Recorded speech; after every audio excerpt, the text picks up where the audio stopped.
మనకి మలేష్ యాదవ్ తెలుగు మీడియంలో రాసి 474 మార్క్స్ మల్టీ జోన్ టూర్లో టీజీపీఎస్సీ గ్రూప్ 1 మెయిన్స్ స్కోర్లో మనకి బెస్ట్ అని చెప్పొచ్చు, వన్ ఆఫ్ ద బెస్ట్ అని చెప్పొచ్చు.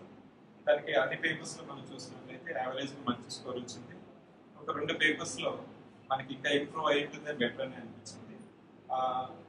Let me congratulate Malesh. డెఫినెట్గా మీకు సర్వీస్ వస్తుంది. మనకి జిఆర్ఎల్లో ఏ సర్వీస్ వస్తుంది, మల్టీ జోన్లో ఏ సర్వీస్ వస్తుంది, బీసీటీకి ఏ పోస్ట్ వస్తుంది, ఇవంతా అందరికీ ఉన్న కన్ఫ్యూజన్ మలేష్ ఇప్పుడు ఉంటుంది, నాకు కూడా ఉంది, యాంగ్జైటీ ఉంది. సో ఈ యాంగ్జైటీ మనము ఫేస్ చేయాలి. సో మీకు ఎలా అనిపిస్తుంది? మీకు స్కోర్ చెక్ చేసుకున్నారు కదా, చెక్ చేసుకున్న వెంటనే 474 ఎక్కువ అనిపించిందా లేకపోతే? నాకు కాన్ఫిడెంట్ ఉండే sir, definitely confident to get the good score, best score. But నేను 474 వచ్చినాయి అని తెలిసిన తర్వాత తెలుగు మీడియంలో ఇది ఒక మంచి score, best score Telugu medium రాసుకోవాలని తెలిసినప్పుడు చాలా హ్యాపీగా ఫీల్ అయ్యాను. The credit goes to the set centre. My heartfully I'm saying this sir. Thank you so much for giving this opportunity for me. That's a dream of 11 years for me. ఎట్లయినా సరే మాతృభాషలో రాయాలనుకున్నాను, రాశాను. ఇంత score రావడంలో మీ యొక్క mentorship, test series and one-to-one interaction, the way how the Civic Center designed the question paper and their evaluation, their feedback, all are increased my confidence. So finally, I attempted 100%. I gave my best 100%. I am feeling very happy. I am the rural background.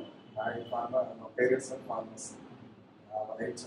Score 474 తీసుకున్నారు కదా, మళ్ళీ ఇమీడియట్గా మీరు ఇక్కడ exams రాసి ఇట్లా events కూడా ఉంటారు, వాళ్ళకి ఎన్ని మార్క్స్ వచ్చి మీకు చెక్ చేసుకున్న తర్వాత మీరు ఎఫర్ట్ పెట్టిన దానికి అవుట్కమ్ అని అనిపించింది? Yes, definitely sir. మంచి అవుట్కమ్. నేను టెస్ట్ ఇచ్చాను, ఎక్స్పెక్ట్ చేశాను. ఎగ్జామ్ రాసిన వెంబడే నాకు మంచి సర్వీస్ వస్తుంది, మంచి క్యాడర్స్ రూపంలో అనుకున్నాను. సో ఎక్స్పెక్టెడ్ ఒక ఏ క్యాడర్స్ ఏ సర్వీస్ వస్తుంది అని వెయిటింగ్ సార్. పేపర్ మీద కరెక్షన్ చేసినప్పుడు ఇందులో మనం మాట్లాడుతున్నప్పుడు మీకు సర్వీస్లో ఖచ్చితంగా ఉంటారు, మీకు సర్వీస్ వచ్చే సామర్థ్యం ఉంది. చిన్న చిన్న మిస్టేక్స్ ఉన్నాయి, ఇంప్రూవ్ చేసుకుంటే రాస్తారని ఆ రోజు అది నమ్మారు. ఎస్, 100% అన్నారు. జనరల్ ఏంటంటే మన కెపాసిటీ ఎంత ఉంది, ఇంతమంది థౌజండ్స్ ఆఫ్ పీపుల్ రాసేటువంటి ఎగ్జామ్లో ఒక ఎవాల్యుయేటర్ మీకు సర్వీస్ సాధించే సామర్థ్యం ఉంది అని ఒక చిన్న ఫీడ్బ్యాక్ ఇస్తే అది డెఫినెట్లీ నా కాన్ఫిడెంట్ 100% 100% ఇంక్రీజ్ అయింది. ఇంకా అక్కడ సార్ చెప్పిన ఎవాల్యుయేటర్ చెప్పిన ఫీడ్బ్యాక్లో ఏమేమి నేను ఎక్కడ మిస్టేక్ చేస్తున్నానో అది కరెక్షన్ చేస్తున్నాను. గ్రాడ్యువల్లీ ఎవాల్యుయేషన్లీ చివరికి నేను 100% బెస్ట్ ట్రై చేశాను. ఆ బెస్ట్ మొత్తం కూడా ఫైనల్ ఎగ్జామ్లో ఇచ్చాను. I'm thankful to Civic Center. I never forget Civic Center in my life because your feedback, sir, your mentorship, the way how you designed your test series, really I'm very happy. My family members are so very. It's a dream of 11 years. It is going to become true very soon, I think. It's really మనకి 474 అనేది ఇప్పుడు మనకి multi జోన్లో మనకి single డిజిటా, double డిజిటా ఏ service వస్తుంది అనేది మనం పక్కన పెడితే ఇప్పుడు వరకు స్కోర్లో 474 అనేది బెస్ట్ స్కోర్ అని చెప్పచ్చు. ఇంకా మనకి లోపలికి వెళ్తే మనము టెస్టుల గురించి కానీ మన ఎక్సర్సైజెస్ కూడా నేను ఫ్రీక్వెంట్గా చెప్పేవాళ్ళం. మెయిన్స్ వచ్చినప్పుడు మీకు ఎంత కంటెంట్ ఉంది కాదు, ఎంత స్ట్రక్చర్గా ప్రాపర్గా ప్రజెంట్ చేయాలంటే రైటింగ్ ప్రాక్టీస్ చేయాలి.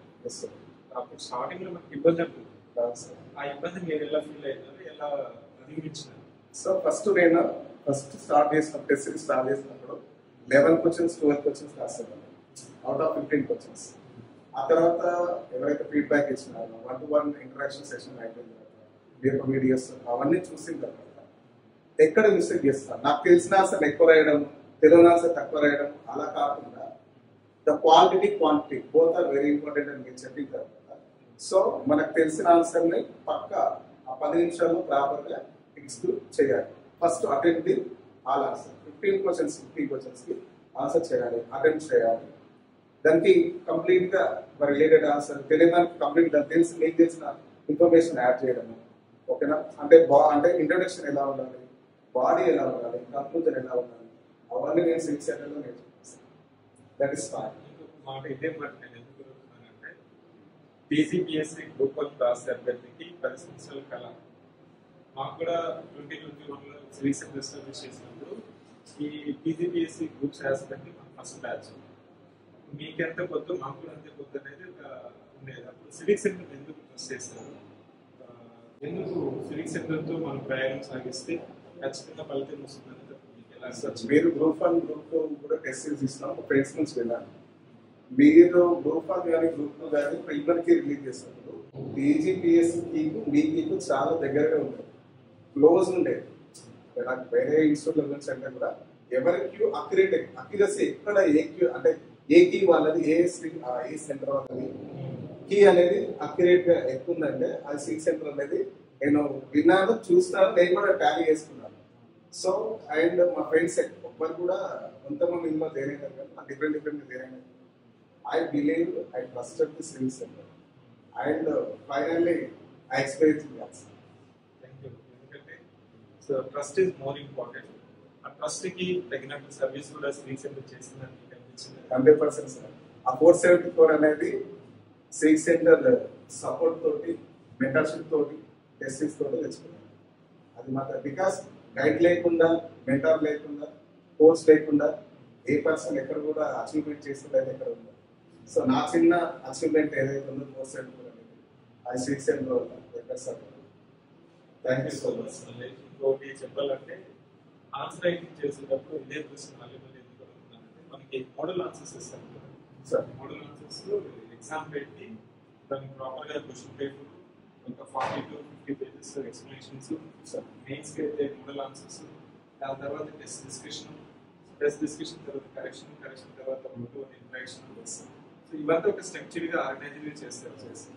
ఎవరైతే ఫాలో అయినారో ఆటోమేటిక్గా స్టెప్ బై స్టెప్ ప్రోగ్రెస్ అనేది మనం చూసాం.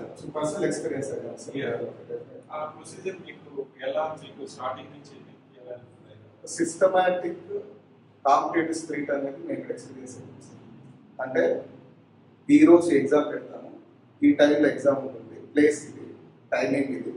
సో ఈ సిలబస్ మీరు సిలబస్ డివైడ్ చేసిన విధానం అంటే టైం సేవింగ్ అంటే షార్ట్ పీరియడ్ లో కూడా మొత్తం సిలబస్ ఎలా కవర్ చేయొచ్చు. అది మేము లాస్ట్ క్లాస్ సిరీస్తో ఎక్స్పీరియన్స్ అది బాగా ఎక్స్పీరియన్స్ చేస్తాం. Question paper framing, questions framing అంటే కాంటెంపరీతో టచ్ చేస్తూ క్వశ్చన్స్ ప్రిపేర్ చేయడం అనేది చాలా బాగా నచ్చేస్తుంది. Sometimes I feel tough, but we face the tough situation definitely can face anything in the further అనేది అనిపించింది. సో నేను ఫస్ట్ ఒక 10 క్వశ్చన్లు అటెండ్ చేస్తానని, ఆ తర్వాత మీ యొక్క మెంటర్షిప్ కానీ 1-to-1 ఇంటరాక్షన్ తర్వాత ఎవాల్యుయేటర్ ఫీడ్బ్యాక్ తర్వాత ఏమనిపించిందంటే నేను ఎక్కడ మిస్టేక్ చేస్తున్నానో అవన్నీ కూడా ఓవర్కమ్ చేస్తూ అది అప్ టు 14 క్వశ్చన్స్ 15 క్వశ్చన్స్ రాయడం వరకు వెళ్ళాను. పెన్ను ఏ పెన్ను వాడాలి, ఎలా రాయాలి, పేపర్ అంటే ఏ క్వశ్చన్ ఎట్లా స్టార్ట్ చేయాలి, అంటే మనకి ఇంట్రడక్షన్ కానీ బాడీ కానీ కన్క్లూజన్ కానీ ఎలా ఇవ్వాలి, లేదా కాంటెంపరీ డాటా ఉంటే స్టాటిస్టిక్స్ ఉంటే ఎట్లా యాడ్ చేయాలి, ఎకనామిక్స్లో కానీ లేదంటే జర్నలిస్ట్లో కానీ అవన్నీ కూడా మీరు ఇచ్చినటువంటి మెంటల్ ఫీడ్బ్యాక్ ప్రింటెడ్ మెటీరియల్ అది కూడా మేము ఫైనల్గా వెళ్తుంటే నేను ఒకసారి చదువుకొని ఎగ్జామ్ ఎగ్జామ్ జరిగేటప్పుడు ఒక 20 మంది చూస్తే దాదాపు 15 మంది ఏదో సివిక్ సెంటర్ పెట్టిన లేకుండా క్వశ్చన్ పేపర్ లేకుండా అది కనిపించేది. I feel so happy that at that time service చేస్తాము, ర్యాంక్స్ కూడా వస్తే మనకి అనేది అనిపిస్తుంది. ఈరోజు మార్క్స్ పెట్టినప్పటి నుంచి మన స్టూడెంట్స్ మంచిగా స్కోర్ చేస్తున్నారు.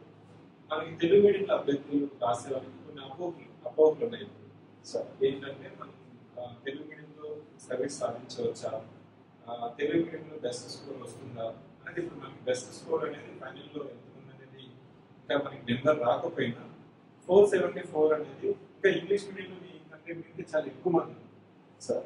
మాతృభాషలో మనం ప్రిపేర్ అవ్వచ్చు. అసలు మాతృభాషలో ఎందుకు రాయాలి?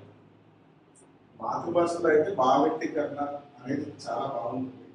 మనం అనుకున్నటువంటి మ్యాటర్ను విషయాన్ని పర్ఫెక్ట్గా ఎక్స్ప్లెయిన్ చేయడానికి అవకాశం ఉంటుంది మాతృభాషలోనే. నా నమ్మకం సార్. నేను బ్యాక్గ్రౌండ్ అంతా కూడా తెలుగు మీడియం. నేను డిస్టెన్స్లో BA చేసిన, డిస్టెన్స్లో MA చేసిన, అండ్ డిస్టెన్స్లో BEd చేసిన. ఐ సెక్యూరిటీ స్టేట్ ఆటంకి 2018. సో మాతృభాషలో భావ వ్యక్తీకరణ అద్భుతంగా చేయొచ్చు, సర్వీస్ సాధించవచ్చు నమ్మకం అయితే నా మీద నాకు బలంగా ఉంటుంది సార్. దానికి కావాల్సినటువంటి సార్కు ఏం కావాలి అవన్నీ కూడా నేను మెల్లమెల్లి డెవలప్ చేసుకుంటూ నా యొక్క డీలెన్స్ని నెక్స్ట్గా మార్చుకుంటూ నా యొక్క లోపాలని నా యొక్క విజయాన్ని సోపానాలను మార్చుకుంటూ ముందుకు వచ్చాను. నాకు మ్యారీడ్ అయినా చిల్డ్రన్ ఉన్నా జాబ్ చేసుకుంటూ ప్రిపేర్ అయ్యాను. దీనికంటూ స్పెషల్గా అయితే సపరేట్గా లీవ్ పెట్టి అది ఏం లేదు సార్. జస్ట్ 1.5 month అయితే లీవ్ తీసుకున్నాను ఎగ్జామ్ లాస్ట్ అంటే ఎగ్జామ్ నేను చెప్పేది జైలు గురుకుల జైలు హిస్టరీ సివిక్స్ క్లాసెస్ ఉంటున్నాయి. సర్వీస్ వచ్చిన తర్వాత అక్కడ మీ కొలీగ్స్ కానీ స్టూడెంట్స్ కానీ నేను ఓల్డ్ సిటీ మైనార్టీ గ్రూప్లో వర్క్ చేస్తాను సార్. That's government institution. పిల్లలు ఎప్పుడైతే ఎగ్జామ్ రాసి నేను రిటర్న్ మళ్ళీ సర్వీస్లో జాయిన్ అయ్యాను 1.5 month తర్వాత students are believe 100%. They are giving the salute every day. Good morning DSC sir. That much of confident the students have on me, and the police also encourage me a lot, and they are feeling happy, and I am the one of the inspiration for my students because I am the true symbol, true inspiration.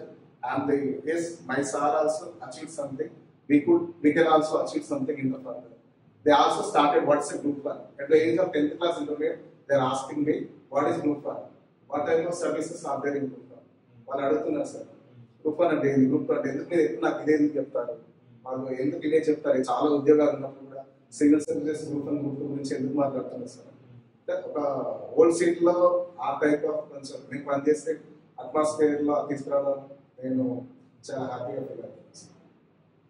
ఇక్కడ నేను మలేషియాలో example తీసుకుని చెప్తున్నానంటే నేను కూడా 10th వరకు తెలుగు మీడియంలో చదువుకొని తెలుగు మీడియంలో చదివినప్పుడు 10th వరకు ఏమనిపించాలంటే మనకి అండర్స్టాండింగ్ ది సబ్జెక్ట్ అనేది చాలా ఎక్కువ ఉంటుంది, కాన్ఫిడెన్స్ కూడా ఎక్కువ ఉంటుంది. But over period of time మనకి ఏమనిపిస్తుంది అంటే ఇప్పుడున్న తెలుగు స్టేట్స్లో ఇంగ్లీష్ అయితే బాగుండేమో, ఇంగ్లీష్ మాధ్యమంలో చదివితే ఎక్స్ట్రాడినరీ ఎక్సలెన్సీ వస్తుందేమో అనే ఒక హోప్ అయితే ఉంది.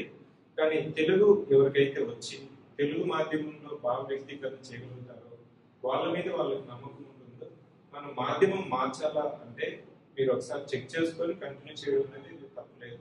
తెలుగులో మనకి మంచి సర్వీసెస్ కూడా వస్తున్నాయి.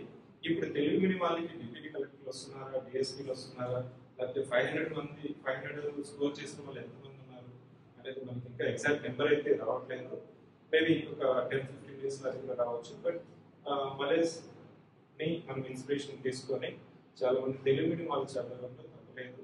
So I thank this opportunity malaise to come forward and acknowledge the role of Civic Center. It gives immense pleasure. Really చెప్పాలంటే thank you so much sir. Really feeling very happy. Congratulations. It's a great score. Thank you so much. సజెస్ దగ్గర కానీ ఫ్యామిలీలో కానీ friends కానీ sir students మీకు now you are a hero of the real inspiration to them. Thank you sir. మంచి service చేయండి. ఏ service వచ్చినా ముందు తీసుకెళ్ళండి. Sure sir. థ్యాంక్స్.